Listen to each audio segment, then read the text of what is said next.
is arterial blood sampling, and WHO has given guidelines for phlebotomy,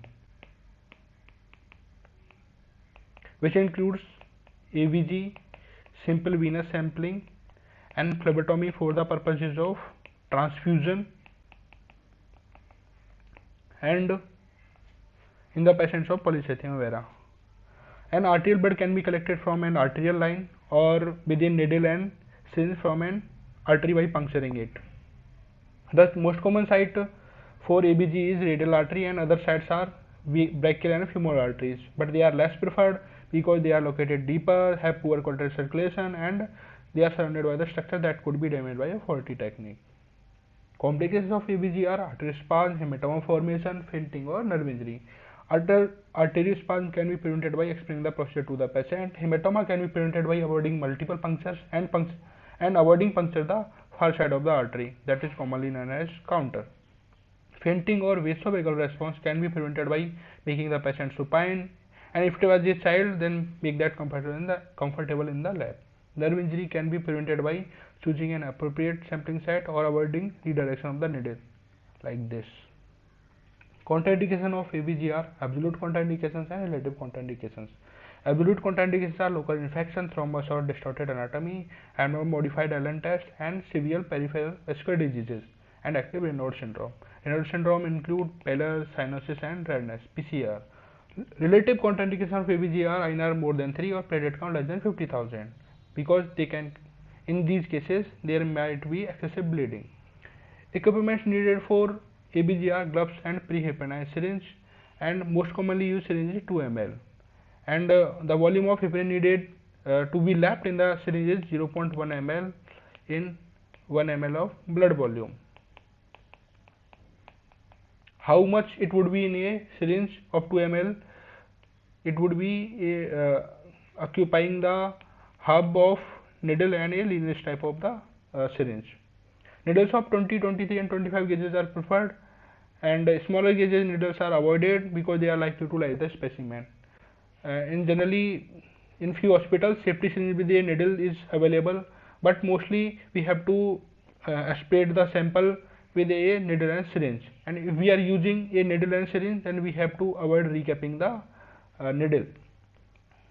We need strap to clean and bandage to cover the puncture site. A container with size for transportation of the sample to the laboratory.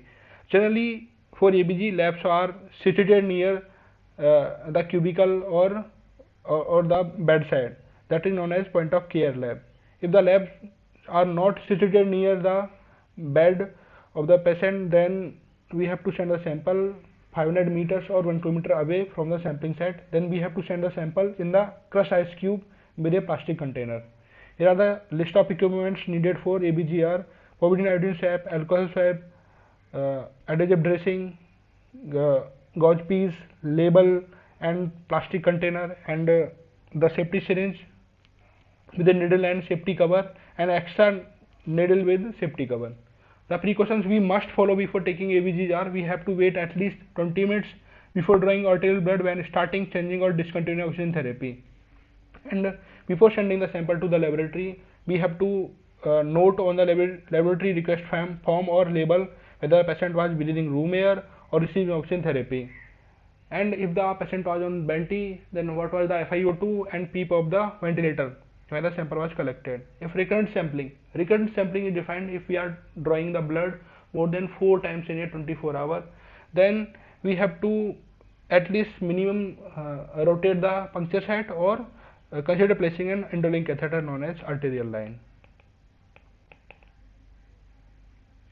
The procedure for ABG using radial artery is as follows: we have to approach the patient, place the patient on their back, and arm and forearm should lie supine on the bed, and we have to perform Allen test or modified Allen test before drawing the blood from radial artery, and we have to perform hand hygiene, disinfect the sampling site with 17% alcohol. We have to pre-assemble the sample syringe and pre-heparinize the sampling syringe. If they are not pre-heparinized and pre-assembled, we have to make them assemble. We have to hold the syringe and needle like a dart and ask the patient to extend his or her wrist and make the arm and forearm flat on the bed. and we have to puncture the radial artery at the angle of 45-degree angle, and we have to make distance of 1 centimeter from index finger of opposite hand. We have to advance the needle into the radial artery, and we have to wait the blood flush back into the syringe. We have to withdraw the needle and syringe, place a clean dry piece of gauze on cotton. We have to activate the mechanism of safety needle to cover the needle before placing into the SQ. We have to expel the air bubbles to avoid falsely increase in PO2 or decrease in the PaCO2 levels. We have to label the sample syringe, dispose the PP at appropriate site, remove gloves and wash hands, check the patient site for bleeding, and transport the sample immediately to the lab, because with the time, if the sample is kept at the temperature of 37 degrees Celsius, then it changes the blood gas parameter very fast. We have to hold the needle and syringe like a dart. It is your safety cover, and we have to puncture the radial artery at the angle of 45-degree angle, and we have to make the wrist extended and forearm should lie flat on the bed, and we have to keep distance of 1 centimeter from puncturing site of index finger of opposite hand to avoid contaminating the site. Allen test or modified Allen test is done or performed to check for the corrective circulation. In Allen test, we have to instruct the patient to clench his or her fist, and we have to apply occlusive pressure on the both ulnar and radial arteries, and we have to check whether the palm and fingers have blanched. After some time, we have to release the occlusive pressure on the ulnar artery in case of Allen test, and we have to release the pressure on both ulnar and radial artery in case of modified Allen test. Positive modified Allen test, that is known as normal modified Allen test, if the hand flushes back within 5 to 15 seconds. In case of negative modified Allen test, if hand doesn't flushes back within 5 to 15 seconds, it is negative modified Allen test. And in case of negative modified Allen test, we have to perform the test on other hand to check for patency. In the Allen test, we have to cleanse the fist of the patient, and we have to apply occlusive pressure on both radial and ulnar arteries.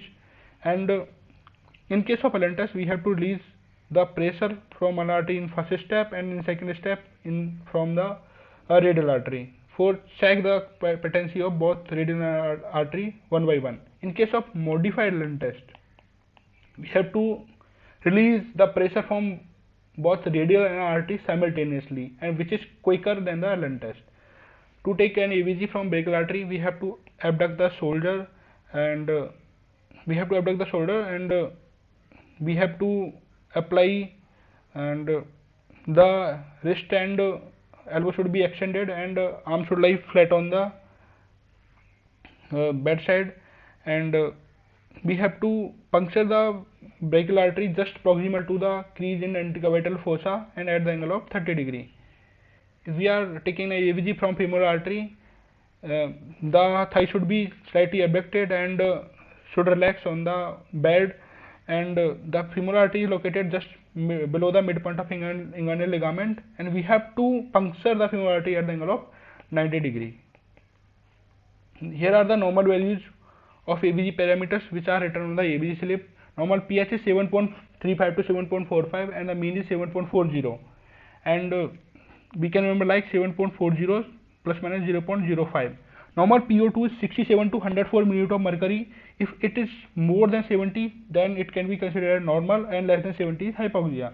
Normal PCO2, partial pressure of CO2 in arterial body is 36 to 44 millimeter of mercury. Mean is 40 milliliter of mercury, and we can remember like 40 plus minus 4 milliliter of mercury. Normal oxygen saturation at room air is more than 95%, and normal bicarbonate concentration 20 to 28 millimole per liter. Mean is 24 millimole per liter, and we can remember like 24 plus minus 4. Normal iron gap is 8 to 16 millimole per liter. Mean is 12 millimole per liter, and we can remember like 12 plus minus 4. Normal hematocrit in male is 40 to 50%, and female is 35 to 45%. Normal serum sodium concentration 135 to 145 millimole per liter, and normal potassium concentration is 3.5 to 5.0 millimole per liter. Normal chloride concentration is 100 to 110 millimole per liter, and normal lactate concentration is 0.5 to 1.6 millimole per liter. Normal blood urea nitrogen is 7.20 to 7 to 20 milligram per deciliter. Normal glucose concentration is 67 to 95 milligram per deciliter in fasting patient, and if it is more than 70 then it is normal, and less than 70 is hypoglycemia. We can remember easily from PO2 values. Normal total calcium concentration is 2.2 to 2.6 millimole per liter, and in milligram per deciliter it is 9.2 to 11.1 milligram per deciliter. Normal base excess or deficit is -2 to +2. Here are the values written from the Harrison itself. ABG versus VBG. Sometimes we are confused that whether we should draw VBG or ABG, and here is the analysis of this thing. ABG analysis for pH estimation and bicarbonate concentration compares well. However, venous and arterial PCO2 and arterial PO2 and venous PO2 are not comparable. As we know, PCO2 is higher in venous blood and PO2 is less in arterial blood. The problem with VBG is that the values of PO2 and PCO2 vary from vein to vein in every vein. So if we have drawn VBG initially, then we can follow up the patient with VBG itself and monitor subsequently with VBG only. If there are no concern about a respiratory system involvement and patient is not on oxygen and not on ventilator, then we can withdraw the VBG only and we can monitor the patient with VBG itself. The classical example is of DKA, where the key parameters are pH, lactate and potassium concentration, then and all that can be gathered from VBG. So there are no need of ABG in case of DKA. The references for this presentation are from WHO Phlebotomy Guidelines, UpToDate.com, and 19th edition of Harrison's Principle of Internal Medicine, and in a website, the westernadpedia.com. Thank you.